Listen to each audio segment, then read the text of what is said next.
धन्यवाद Rakesh ji. National PG college Barhalganj द्वारा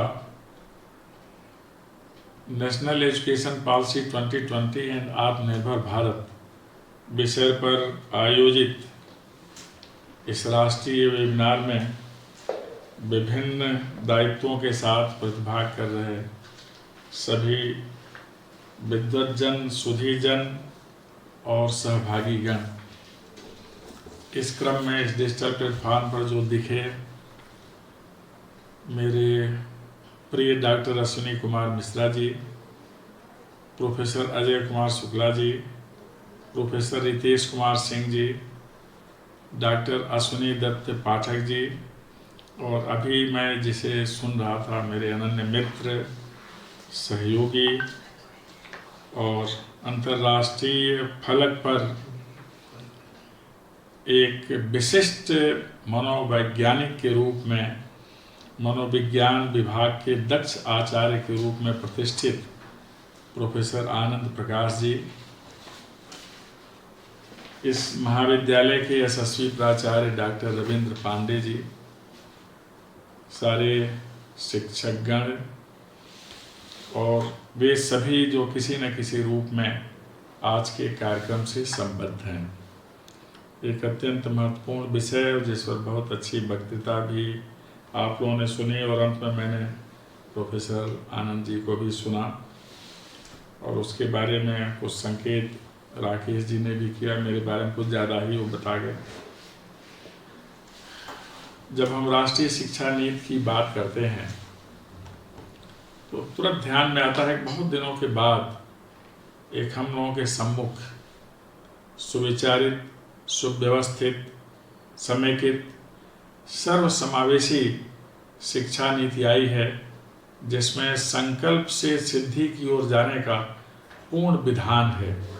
ऐसा इसलिए है कि इसमें जड़ को जग तक ले जाना, अर्थात आधार को आकाश तक ले जाना, मनुष्य को मनुष्यता तक ले जाना, अर्थात सारे मानवीय गुणों का उसमें समावेश कर देना और कर लेना, सनातनता को आधुनिकता तक ले जाना, अर्थात परंपरा, मूल्य और विचारधारा के समन्वित रूप को आज के समय के साथ जोड़ लेना और इस तरह से जोड़ लेना कि आने वाले दिनों में हमारी मान्यताएं सदुपयोगी रहें, प्रासंगिक रहें और सबके लिए हितकारी रहें।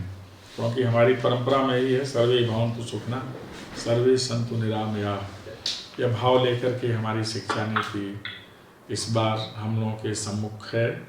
इसमें परंपरा भी है और चिंतन धारा को वेगवान बनाने की विधा भी है। मानविकी हो, कला हो, विज्ञान हो अथवा वाणिज्य हो, पारंपरिक ज्ञान हो, अधुनातिक ज्ञान हो, सभी में प्रवीणता प्राप्त हो, इसके लिए विधिवत व्यवस्था की गई है। साथ ही पहली बार ऐसा ध्यान रखा गया है कि शिक्षा का विस्तार वहाँ तक हो जहाँ तक आज तक दृष्टि ही नहीं गई, अर्थात उस उपेक्षित वर्ग के पास जिसे शिक्षा की विधा का बोध ही नहीं है, जो केवल श्रम में लगा हुआ है और श्रम के माध्यम से ही अपनी आजीविका का अवसर स्वयं सृजित कर रहा हो, वहाँ तक पहुँचने की विधा इस शिक्षा नीति में है। पहली बार डिग्निटी ऑफ लेबर का इस शिक्षा नीति में ध्यान रखा गया कि हमारे मस्तिष्क की जो क्षमता है, हमारी जो मेधा है, इसके साथ ही साथ जो हमारे हाथ की ताकत है, इसको भी ध्यान रखें। गांधी जी बहुधा कहा करते थे कि शिक्षा में 3 चीज का ध्यान होना चाहिए, हैंड, हार्ट एंड हेड।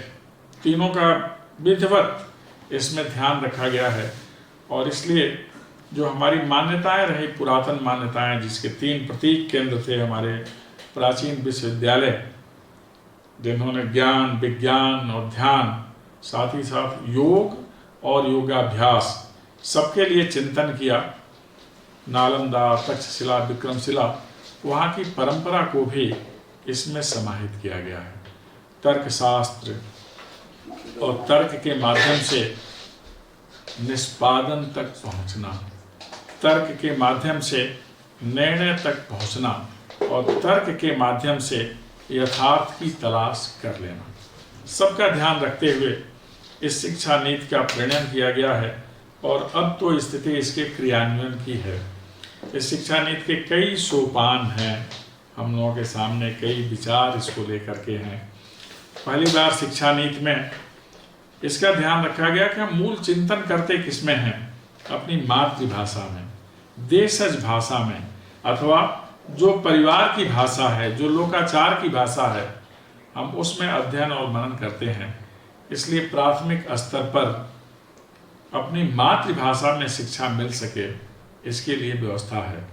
अंक अक्षर ज्ञान, भाव विषय बोध, साथ ही व्यावसायिकता के प्रति समझ और वैज्ञानिकता की ओर हमारी अभिरुचि, यह आरंभ में ही हमें बताने की व्यवस्था इस शिक्षा नीति के माध्यम से कर दी गई है। इसीलिए ये पहली बार ऐसी व्यवस्था दी गई है कि आंगनबाड़ी से लेकर और उच्च शिक्षा के संस्थान तक सभी शिक्षण प्रक्रिया में समाहित है।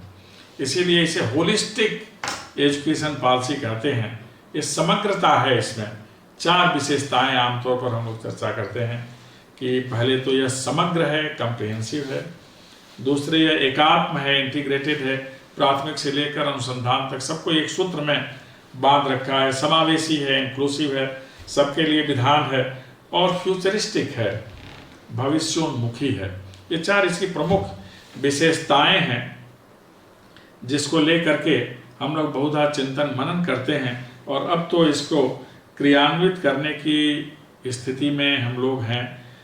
बहुत सारे नीतियों के जो पक्ष हैं हमने स्वीकार भी कर लिया है अपनी अपनी संस्थाओं में, और इसको लेकर के शिक्षा के माध्यम से सर्वोन्नति कैसे हो, इस पर हम ध्यान दे रहे हैं। वस्तुतः फिलॉसफी ऑफ एजुकेशन और पर्पज ऑफ एजुकेशन ये 2 मायने रखते हैं। फिलॉसफी ऑफ एजुकेशन तो है जिसमें कहते हैं सा विद्या या विमुक्ते, ऐसा विष्णु पुराण में लिखा है कि विद्या वह है जिससे हम वर्जनाओं से मुक्त हो जाएं, संकीर्णताओं से मुक्त हो जाएं और अभाव से मुक्त हो जाएं। यह शिक्षा नीति उसी के प्रति संकल्पित है।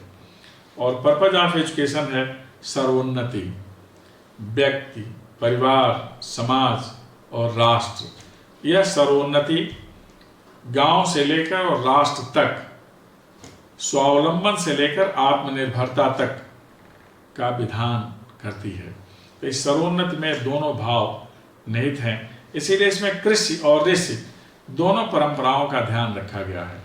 श्रम की महत्ता हो, कृषि पर विशेष ध्यान दिया जाए, कारण कि आत्मनिर्भरता के लिए जो आवश्यक बातें हैं उसमें है रोजगार और विश्वास पैदा करना, उत्पादन इतना कि जितना हमारे देश की आकांक्षा है, अपेक्षा है, उसकी पूर्ति हो सके, किसी भी प्रकार के अभाव को समाप्त कर देना, यह आत्मनिर्भरता का द्योतक होता है।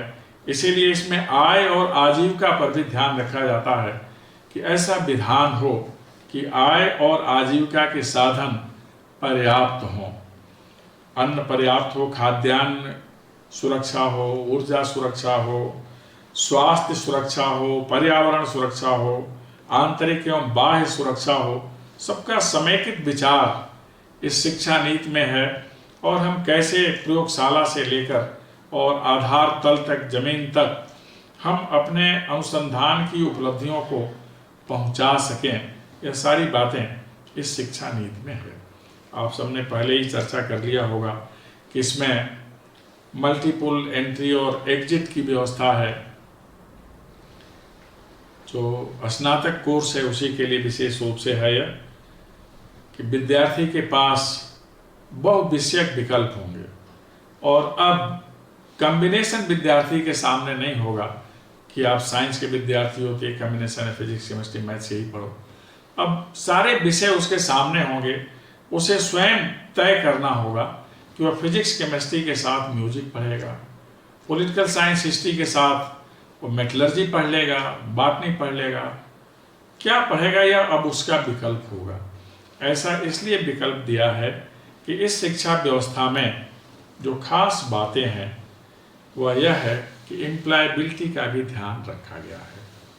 इसमें इंटेंट कंटेंट पर विचार किया गया है, रिसोर्सेज और स्पिरिट के बारे में ध्यान रखा गया है कि हमारा इंटेंट क्या है, क्या सोचते हैं, क्या करना चाहते हैं और इसके लिए हमारे पास है क्या।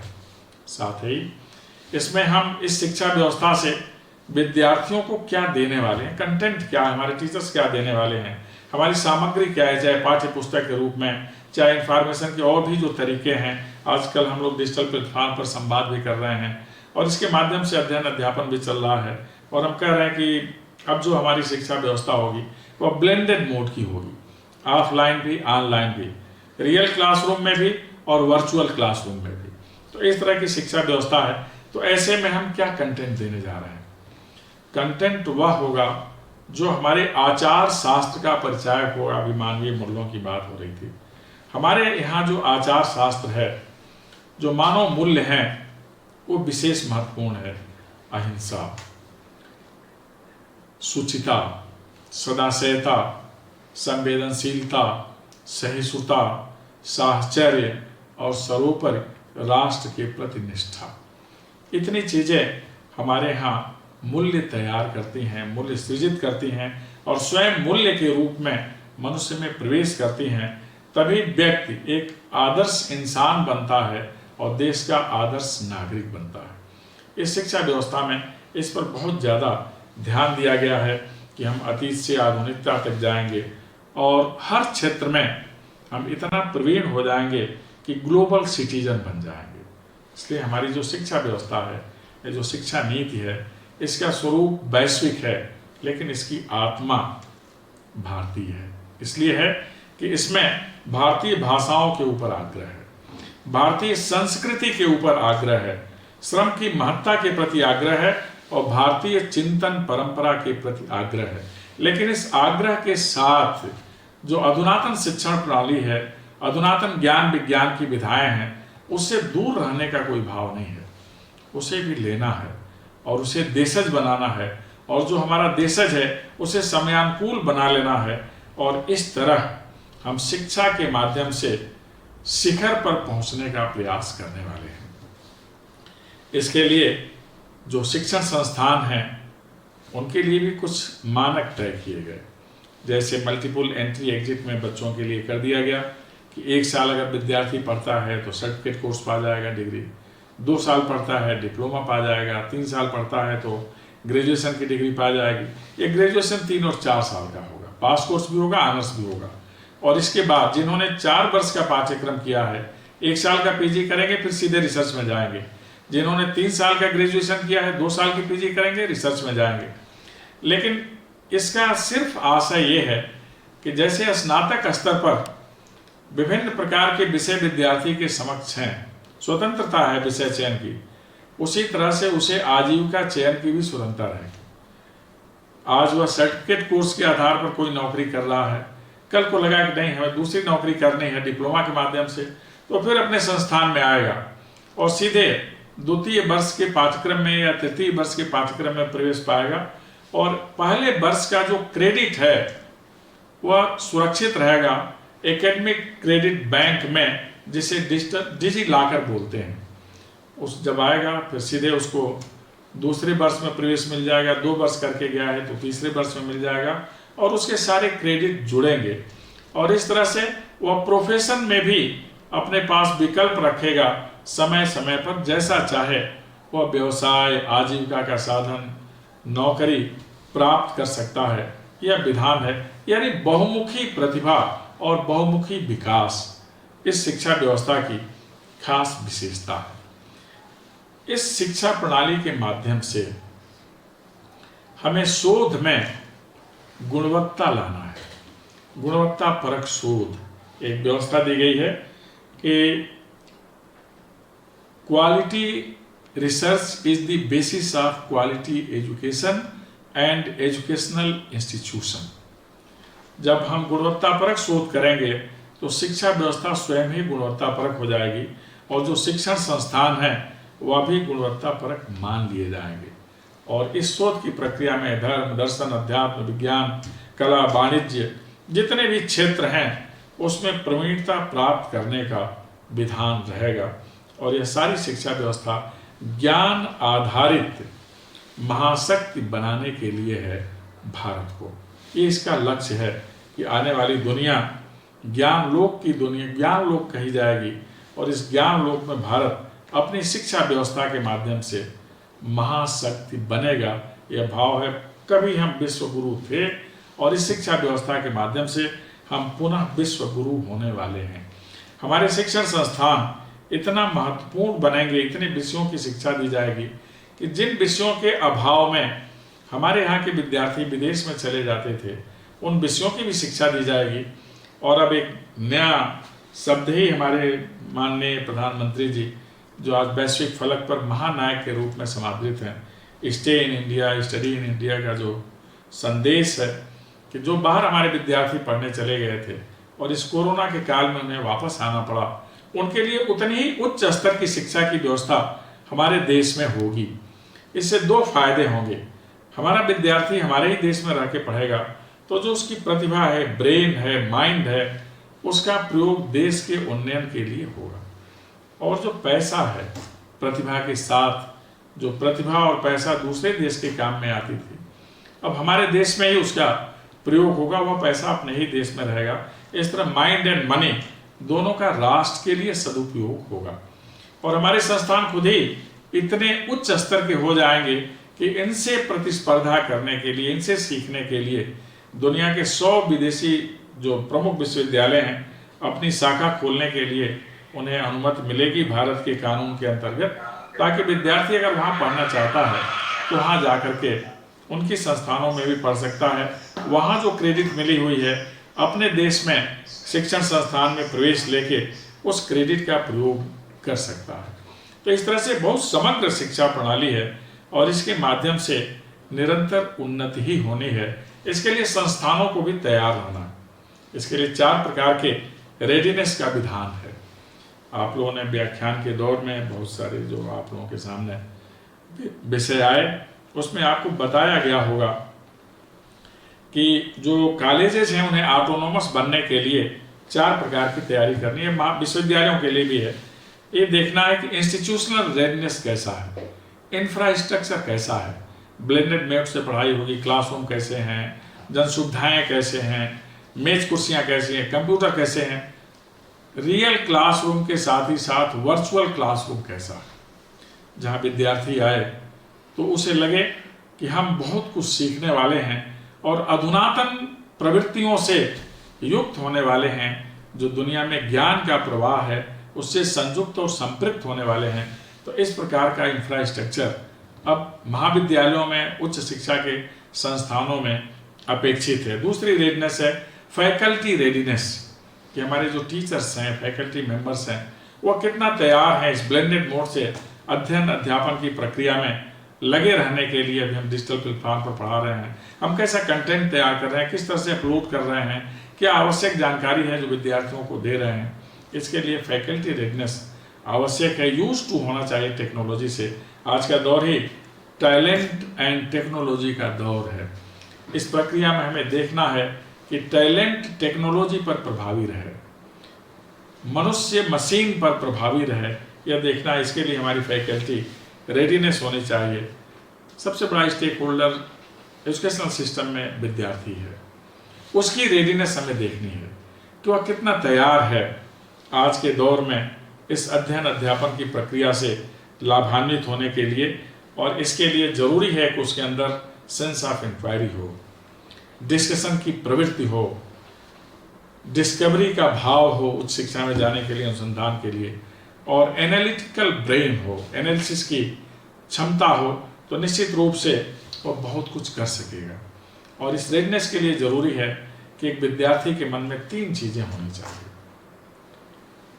क्यूरियोसिटी, क्रिएटिविटी और कमिटमेंट। उसका जब संस्थान के प्रति, विज्ञान के प्रति, ध्यान के प्रति, अनुसंधान के प्रति इतनी चीजें होंगी तो विद्यार्थी निश्चय ही अपने लक्ष्य को प्राप्त करेगा और अनुसंधान के क्षेत्र में कुछ ऐसा करेगा जो आने वाले दिनों में उसके रिसर्च को क्वालिटी रिसर्च के रूप में स्थापित कर दे।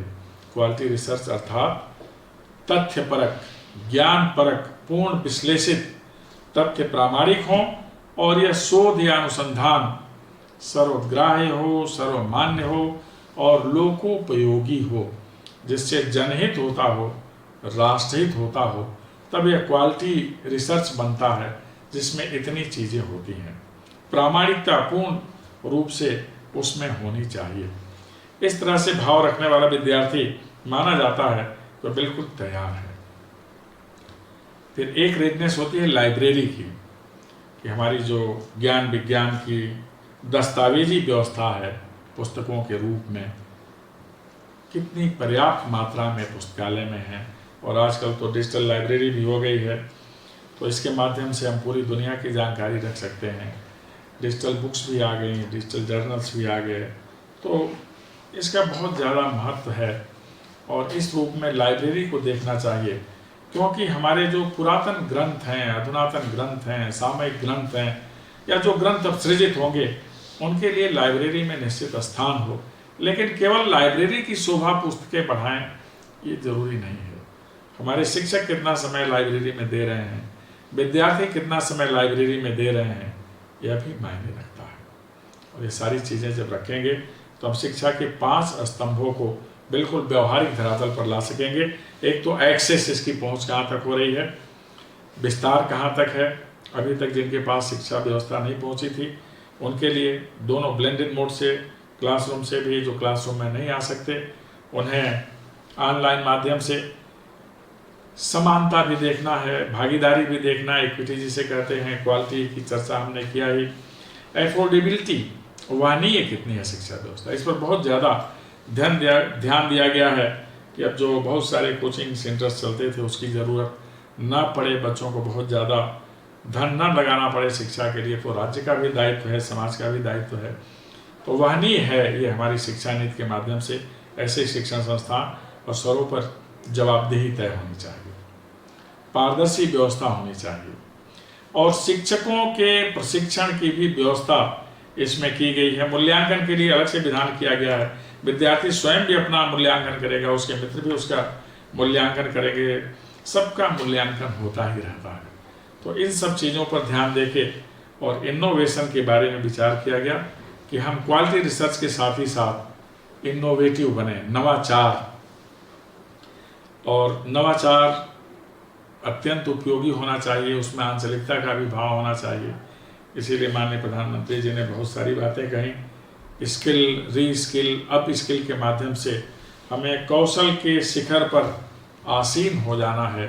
और यह सब जब हम कर लेंगे तो निश्चित रूप से पहले जो बात होती थी व्हाट टू थिंक, अब आ गई है हाउ टू थिंक और हाउ मच टू थिंक, कितना हम सोचें। ये सारी चीज़ों को लेकर के हम अपने राष्ट्र को महानता के शिखर तक ले चलेंगे, व्यक्ति को आत्मनिर्भर बनाएंगे, समाज को बनाएंगे, राष्ट्र को बनाएंगे। इसके लिए ज़रूरी है कि जो शोध में जा रहे हैं नेशनल रिसर्च फाउंडेशन से, उन्हें बहुत कुछ मिलना है, एक स्ट्रांग रिसर्च कल्चर डेवलप होना है। लेकिन हमारे पास अब शिक्षा नीति है, इसके क्रियान्वयन के लिए रणनीति तय करनी है, सभी बना भी रहे हैं। इसके लिए टाइम लाइन और रोड मैप, इसका निर्धारण होना है, अपने रिसोर्सेज पर ध्यान देना है। वस्तुतः इसके लिए हमें कटिबद्ध होना है, संकल्पबद्ध होना है और समयबद्ध होना है।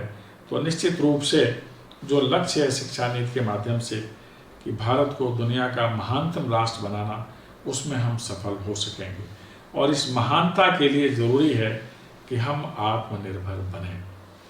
आत्मनिर्भरता का आशय आय और आजीविका के संदर्भ में, संस्कृति के संदर्भ में, सभ्यता के संदर्भ में, उत्पादन और वितरण के संदर्भ में लिया जाता है। आत्मनिर्भर राष्ट्र वह है जो आयात पर निर्भर नहीं होता। पूर्ण आत्मनिर्भर राष्ट्र वह है जिसके यहाँ से निर्यात बहुत ज़्यादा होता है। हम अपने देश के निवासियों का पोषण तो करते ही हैं, हम औरों का भी पोषण कर सकें। उत्पादन नितांत स्तरीय हो, खाद्यान्न नितांत स्तरीय हो। आज हम कृषि क्षेत्र में दुनिया के सर्वश्रेष्ठ उत्पादक राष्ट्र कहे जाते हैं। हमारे यहाँ का गेहूँ, हमारे यहाँ का धान या चावल दुनिया का श्रेष्ठतम माना जाता है। तो अब अगर किसी देश को उत्तमोत्तम अन्न लेना होता है तो उसकी निगाह भारत पर होती है। इलेक्ट्रॉनिक्स के क्षेत्र में, स्टील के क्षेत्र में हमें अब बहुत आगे बढ़ जाना है या ऊंची छलांग लगाना है। आत्मनिर्भरता के लिए 9 शब्दों की सीढ़ी है। Land, labour, liquidity and law. कानून के दायरे में कानून का ध्यान रखना है, तरलता का ध्यान रखना है, कोष कितना है, जमीन कैसी है, वहाँ किस प्रकार की श्रम शक्ति है हमारे पास, इन सब का ध्यान रख के हम सूक्ष्म, मध्य, लघु, मध्यम उद्योग की स्थापना कर सकते हैं, जिसके लिए मोदी जी ने कहा था be vocal for local and make your local global. हमारे अंचल में जो कुछ भी है स्थानीय स्तर पर, इसके लिए हमें मुखर होना है और यह जो उत्पाद है इसे हमें वैश्विक मंच पर स्थापित करना है। जब हम स्वयं उसका उपयोग करेंगे, उसके गुण को बताएंगे, तो निश्चित रूप से यह आगे जाएगा। इसके अतिरिक्त हमें ध्यान रखना है कि हमारी इकोनॉमी कैसी है, अर्थात हमारी अर्थव्यवस्था। यह अर्थव्यवस्था धीमे चलने वाली नहीं, यह उछाल वाली अर्थव्यवस्था होनी चाहिए। साथ ही इंफ्रास्ट्रक्चर हमारे देश में कैसा है।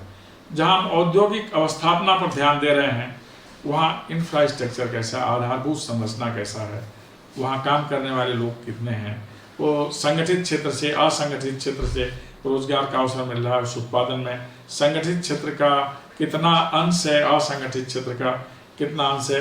तो इस इंफ्रास्ट्रक्चर पर ध्यान देना। हमारा सिस्टम कैसा, हमारी प्रणाली आधुनिक युग की होनी चाहिए, जिसमें विलंब के लिए स्थान न हो, जिसमें त्वरित निर्णय लिया जाए, ईज ऑफ डूइंग जिसे बोलते हैं, व्यापार के लिए सुगमता हो, ये हमारी प्रणाली है। फिर उसमें हमारी डेमोग्राफी कैसी है, हमारी जनसंख्या कैसी है, जिस क्षेत्र में उद्योग लगने हैं वहाँ डिमांड कैसा है, ये सब मिलकर 9 श्रेणियाँ बनाते हैं और इनसे हम आत्मनिर्भर भारत की रचना करने में सफल हो पाते हैं। और इसके लिए कुछ और भी हमें ध्यान देना है, वह इंटेंट, इंफ्रास्ट्रक्चर, इन्वेस्ट, इनोवेशन की हमारी मानसिकता, हमारी प्रवृत्ति, हमारा ध्यान और उसमें आवेश और आवेग यह किस प्रकार का है। फिर जो हमारा इंफ्रास्ट्रक्चर है वह किस प्रकार का है, उसमें हम कितने लोगों को इंक्लूसिव होना चाहिए, जोड़ सकते हैं, समावेशन किस प्रकार का है, नवाचार कैसा है, ये सारी बातें जोड़ करके इन्वेस्टमेंट किस प्रकार का हो सकता है। जब ये सारी बातों का हम ध्यान रखते हैं तो हम आत्मनिर्भरता की ओर तेजी से बढ़ते हैं। और ये आत्मनिर्भर गांव होने चाहिए, नगर होने चाहिए, शहर होने चाहिए, महानगर होने चाहिए, देवालय, शिक्षालय, आश्रम सब होने चाहिए। प्राचीन काल में आश्रम और देवालय, शिक्षालय ये आजीविका के बेहतर साधन भी सुलभ कराते थे। आज हमें फिर इस ओर देखना है और आत्मनिर्भरता है 3 बातों का विशेष ध्यान रखना। पहला, श्रम एवं श्रमिक का प्रबंधन किस प्रकार का है। हमारी शिक्षा नीति में इसके लिए विशेष, मैंने आरंभ में ही बताया, पहली बार डिग्निटी ऑफ लेबर पर ध्यान दिया गया है। पूंजी की सुगम उपलब्धता होनी चाहिए और साथ ही प्रौद्योगिकी का समुचित और विधिवत उपयोग होना चाहिए। उत्पादन और वितरण में संतुलन होना चाहिए। फिर इसके लिए जो विपणन है इसका विधान होना चाहिए। आज की दुनिया को हम मार्केट वर्ल्ड के नाम से जानते हैं। हमारे यहाँ पूरे विश्व को परिवार मानने की व्यवस्था है। महोपनिषद में लिखा है, अयम निजः परो वेति गणना लौचेत साम उदार चरिता नाम तो वसुधैव कुटुंबकम। अर्थात हिंदुस्तान के लोग उदार वृत्ति के लोग हैं, उदार चेता लोग हैं और पूरे संसार को परिवार मानते हैं। ये मेरा है, पराया है, संकीर्ण मति के लोगों का भाव होता है। हम विश्व को परिवार मानते हैं और जो पश्चिमी जगत है वह विश्व को बाजार मानता है। दोनों में अब संतुलन स्थापित होना है। जहाँ बाजार है वहाँ हमारी पहुँच हो और उसके माध्यम से हम अपनी समृद्धि को और बढ़ा सकें, ये ध्यान देना है। इस शिक्षा नीति में स्किल डेवलपमेंट पर ध्यान दिया गया है कि हमारे अंदर कौशल विकास हो, ताकि अभी जो बीमारी कोरोना जनित है, कोविड-19 नामक अदृश्य विषाणु ने पूरी दुनिया को आक्रांत कर रखा है, इससे बचने के लिए यह भी देखना है कि जो पलायन हुआ है, जो आप्रवासन हुआ है, जो विस्थापन हुआ है, ऐसी नौबत ना आए। इसलिए स्थानीय स्तर पर ही उद्योग हमें स्थापित करने हैं। जो स्थानीय स्तर पर उत्पाद हैं, संसाधन हैं, उनको ध्यान में रख करके, ताकि हम स्थानीय स्तर पर ही रोजगार के अवसर सृजित कर सकें। बड़े उद्योग तो बनेंगे ही, विकसित ही होंगे, क्योंकि विश्व में प्रतिस्पर्धा करनी है। लेकिन आत्मनिर्भर बनकर और ज़्यादा महत्वपूर्ण होने के लिए अभी हम आर्थिक दुनिया की महाशक्ति हैं। महानतम शक्ति बनने के लिए हमें दो बातों पर विशेष ध्यान रखना है, जिसे इकोनॉमी ऑफ स्केल कहते हैं और इकोनॉमी ऑफ स्कोप कहते हैं। इकोनॉमी ऑफ स्केल का आशय है कि कम लागत में अधिक उत्पादन किया जाए, ऐसा उद्योग लगे, और इकोनॉमी ऑफ स्कोप का आशय है कि एक ही उद्योग में विविध प्रकार के सामानों का उत्पादन हो सके, लेकिन दोनों में रोजगार के पर्याप्त अवसर होने चाहिए। संगठित क्षेत्र और असंगठित क्षेत्र दोनों का प्रयोग करना है, दोनों का उपयोग करना है, दोनों से लाभ लेना है, और हमें इस तरह से आर्थिक क्षेत्र में संपन्नतम राष्ट्र बनना है। और ऐसा हो करके ही आयात पर विशेष अंकुश लगाकर हम निर्यात को विशेष रूप से प्रोत्साहित करेंगे। और जब हम आत्मनिर्भर हो जाएंगे, आर्थिक क्षेत्र में, सांस्कृतिक क्षेत्र में तो हम हैं, वैचारिक क्षेत्र में तो हम हैं, सामरिक क्षेत्र में हम बहुत तेजी से आगे बढ़ रहे हैं। ऐसा होने के बाद कोई भी दुनिया का ऐसा राष्ट्र नहीं होगा जो आंख उठाकर कुदृष्टि हमारे ऊपर रख सके, और जो कुदृष्टि रखेगा हिंदुस्तान की सीमा को डिस्टर्ब करेगा, तो उसे उसका कुफल भोगना पड़ेगा। आप लोग देख रहे होंगे कि लद्दाख में क्या हो रहा है, और हम आर्थिक रूप से महाशक्ति हैं, और जो अपने कपटपूर्ण व्यवहार से, खराब सस्ते माल के माध्यम से दुनिया की पूंजी को अपने यहाँ आकर्षित करता रहा है, अब उसकी आर्थिक कमर टूटने वाली है। और हम सामरिक क्षेत्र में, आर्थिक क्षेत्र में, वैचारिक क्षेत्र में, कृषि और उद्योग के क्षेत्र में बहुत महत्वपूर्ण राष्ट्र बनने वाले हैं। हमारी आत्मनिर्भरता हमें वहाँ ले जाएगी। ऊर्जा के क्षेत्र में भी विशेष विचार है। आत्मनिर्भरता के क्षेत्र में, वैकल्पिक ऊर्जा के क्षेत्र में हिंदुस्तान, फ्रांस, जर्मनी मिलकर बहुत आगे तक निकल गए हैं, और अब हमें जो परंपरागत स्रोत है ऊर्जा का, डीजल, पेट्रोल, इस पर हमारी निर्भरता क्रमशः कम होगी। प्रकृति ने ही हमें परमाणु ऊर्जा के क्षेत्र में अथाह भंडार दिया है थोरियम का, हम उसके माध्यम से भी बिजली बना रहे हैं, और बहुत जल्दी उस क्षेत्र में हम बहुत आगे बढ़ने वाले हैं। अभी उसका लक्ष्य 2020 तक था, 2030 तक हो गया है। 2030 तक जाते जाते हम ऊर्जा के क्षेत्र में भी पूर्ण आत्मनिर्भर देश होंगे। इस तरह इस शिक्षा नीति के माध्यम से ज्ञान, विज्ञान, अनुसंधान और ध्यान के क्षेत्र में हम दुनिया की महानतम शक्ति होंगे। हम सभी शिक्षा क्षेत्र से जुड़े हैं। कोई भी विकास क्रम, कोई भी उपलब्धि इसी क्षेत्र से ही सुलभ होती है और सुनिश्चित होती है। आइए हम सब मिलकर के भारत को स्वच्छ, स्वस्थ, समर्थ, संपन्न और ज्ञान लोक में महानतम राष्ट्र बनाने के लिए अपने देश को अपना हर संभव प्रयास करें और निरंतर योगदान करें। आप सभी ने ध्यानपूर्वक सुना। आप सभी को बहुत बहुत धन्यवाद।